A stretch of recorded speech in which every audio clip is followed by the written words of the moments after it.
Գյումրիի Ավագանում մեր քաղաքը ընդդիմադիր դաշինքն առաջնորդած Մարտուն Գրիգորյանի հոր, որդու և ևս մեկ թիմակցի քրեական գործի նախաքննությունն ավարտվել է և ուղարկվել է դատարան։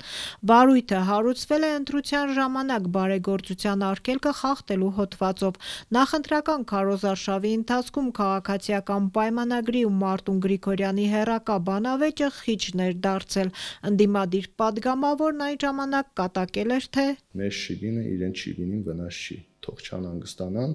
ուղղակի ցույց ենք տվել մեր գյումրեցիներին, որ մեծ բան չեն արել ձեզ համար։ Բայց կատակը լրջացավ ու փողոցի խճապատումը քրեական գործ հարուցելու հիմք դարձավ։ Ի դեպ, ՔՊ-ի այդ ժամանակվա համայնքապետի պաշտոնակատար և քաղաքապետի թեկնածու Սարիկ Մինասյանը ևս մինչ քարոզարշավի մեկնարկը, ինչպես Մարտուն Գրիգորյանը, փողոցների խճապատման ու հարթեցման տեսանյութեր էր հրապարակում։ Անկախ դիտորդը թեև ավելի ուշ դիմեց դատախազություն, բայց մինչ այժմ քրեական որևէ վարույթ նախաձեռնված չէ։ Իսկ Մարտուն Գրիգորյանի հարազատների ու թիմակցի վարույթն արդեն հակակոռուպցիոն դատարանում է։ Առաջին նիստի օրը դեռևս նշանակված չէ։ Ընտրություններից 3 օր առաջ ձերբակալված, ապա ազատ արձակված Գրիգորյանի հոր Կամո Գրիգորյանի, որդու Կարեն Գրիգորյանի ու Ավագանու ցուցակից Սոֆյա Թորոսյանի նկատմամբ վարչական հսկողություն է սահմանվել, նաև երկրից բացակայելու արգելք կա։ Մարտուն Գրիգորյանն օրերս առավոտին տված հարցազրույցում անդրադարձել է քրեական այս գործին, նշելով, որ փորձ է արվել էժան մեթոդով ընտրակաշառք բաժանողի պիտակ կպցնել իրեն։ Գյումրեցիները չեն մոռանալու, այսպես մելքի էժան բաներով գյումրեցիների մոդը փորձել կամ ժողովրդի մոդը փորձել տրամադրություն ստեղծել, թե վայ տեսեք Մարտուն Գրիգորյանը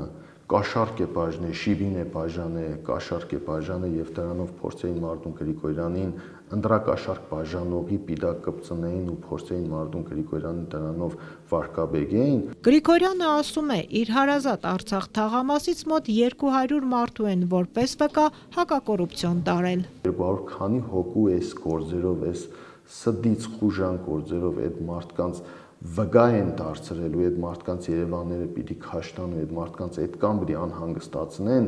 ինչ է թաղի մարդը պատրաստ է եղել Մարտուն Գրիգորյանին ձայն տալու ու այդ մարդկանց անունները հայտնվել է աջակիցների կամ չգիտեմ ինչերի ցուցակներում ու դրա համար այդ մարդկանց պիտի ճնշեն, անհանգստացնեն, այդ նույն Թուրք Իմայլի, որը նույն ինքը Արցախ թաղամասն է,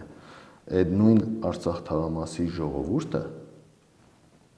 գալու է ժամանակը, իրանց պատասխանը տալու են։ Ընդդիմադիր պատգամավորն այս ամենը վրեժխնդրություն է որակում ու մատնացույց անում ՔՊ-ին։ Այդ ամեն ինչը ձեր դեմ արել է քաղաքացիական պայմանագիր կուսակցությունը,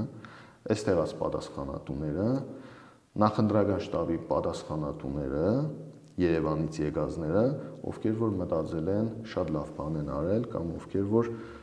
վրեժխնդիր են եղել եւ այսօր էլ վրեժխնդիր են լինում, ձեր նկատմամբ վրեժխնդիր են լինում եւ փորձում են ամեն ինչ անում են, որպեսզի խառնակցություն լինի։ Գրիգորյանի թիմակիցների նկատմամբ ևս մեկ վարույթ կա, որն առավել հայտնի է Տատիկների գործ անունով։ Այս գործով քննությունը դեռ չի ավարտվել, դրանում ներգրավված տարեցկանայք մեղադրվում են ընտրակաշառք բաժանելու մեջ։ Մարտուն Գրիգորյանի դաշինքի ստացած 6 մանդատը վճռորոշ դարձավ Վարդան Ղուկասյանի քաղաքապետ ընտրվելու հարցում։ Չնայած ընտանեկան ու քաղաքական երկարամյա հակամարտությանը, Գրիգորյանը միացավ մյուս ընդդիմադիրներին, հնարավորություն տալով Վարդան Ղուկասյանին առանց մեծ դժվարության քաղաքապետ ընտրվել։ Արդյունքում քաղաքացիական պայմանագիրը կորցրեց իշխանությունը Գյումրիում։ Հիմա Գրիգորյանը նաև պնդում է, թե սկսել են աշխատանքից ազատել իր թիմակիցներին, բարեկամ ընկերներին։ Հասկանալի է, չեն մարսում, բայց պիտի հաշվի նստեն գյումրեցիների հետ, պիտի հաշվի նստեն ընտրությունների ժամանակ ստացած քվեների հետ։ Ամեն դեպքում քաղաքացիական պայմանագիր չուզող ժողովուրդը Գյումրի քաղաքում ավելին է։ 47,000 մարդ մասնակցել է ընտրություններին, 47,000-ից 17,000-ը քվեարկել է քաղաքացիական պայմանագիր կուսակցության օգտին, մնացածը քաղաքացիական պայմանագիր կուսակցություն չեն ուզել։ Իրենք ասում են մենք հաղթել ենք։